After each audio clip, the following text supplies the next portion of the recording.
మీరు కొత్తగా business start చేయాలనుకుంటున్నారా? మార్చ్ 16-17 హైటెక్స్ లో ఫ్రాన్సెస్ ఇండియా బిగ్గెస్ట్ ఫ్రో ఎక్స్పో. రాజకీయ పార్టీలతో పాటు దేశ ప్రజలు ఎప్పుడెప్పుడు అని ఎదురు చూస్తున్న రోజు రాని వచ్చింది. నేడు ఉత్కంఠకు తెరపడనుంది.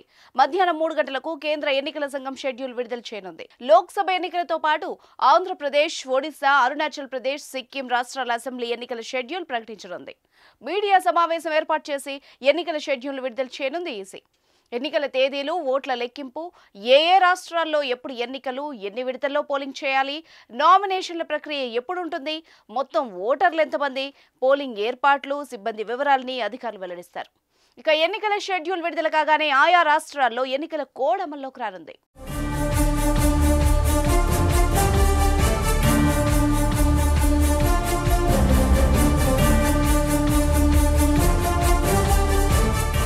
ఆంధ్రప్రదేశ్లో 175, ఒరిస్సాలో 147, అరుణాచల్ ప్రదేశ్లో 60, సిక్కింలో 32 అసెంబ్లీ స్థానాలకు ఎన్నికలు జరగబోతున్నాయి. అలాగే ఇటీవల మరణించిన లేదా ఇతర కారణాలతో దేశవ్యాప్తంగా ఖాళీ అయిన అసెంబ్లీ స్థానాల్లోని సీట్లకు ఉప ఎన్నికలు ప్రకటించే అవకాశం ఉన్నట్టు తెలిసింది. ఇందులో భాగంగా ఎమ్మెల్యే నందితా లాస్య మరణంతో ఖాళీ అయిన తెలంగాణలోని కంటోన్మెంట్ సీటు కూడా షెడ్యూల్ ప్రకటించే అవకాశం ఉంది. కాగా ఎన్నికల నిర్వహణ కోసం ఎన్నికల అధికారులు ఇప్పటికే దేశంలోని వివిధ రాష్ట్రాల్లో పర్యటించి కసరత్తును పూర్తి చేశారు. 4-5 దశల్లో లోక్సభ ఎన్నికల పోలింగ్ జరిగే అవకాశం ఉంది. దేశవ్యాప్తంగా సుమారు 97 కోట్ల మంది అర్హులైన ఓటర్లు తమ ఓటు హక్కు వినియోగించుకోనున్నారు. వారి కోసం 12 లక్షల పోలింగ్ కేంద్రాలను ఏర్పాటు చేశారు.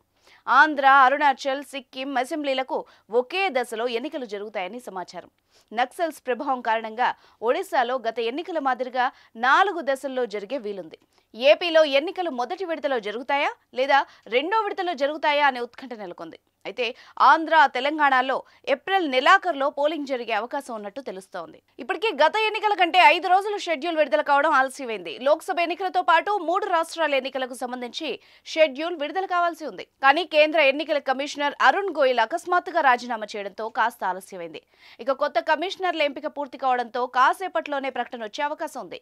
ఈసీకి గురువారం 2 నూతన కమిషనర్ల ఎంపిక జరిగిన సంగతి అందరికీ తెలిసిందే. ఈ నేపథ్యంలో శుక్రవారం ఉదయం వాళ్లు తమ బాధ్యతలు స్వీకరించారు. ప్రధాన కమిషనర్ రాజీవ్ కుమార్ సమక్షంలో జ్ఞానేష్ కుమార్, డాక్టర్ సుఖ్బీర్ సింగ్ సంధు ఎన్నికల కమిషనర్లుగా బాధ్యతలు చేపట్టారు.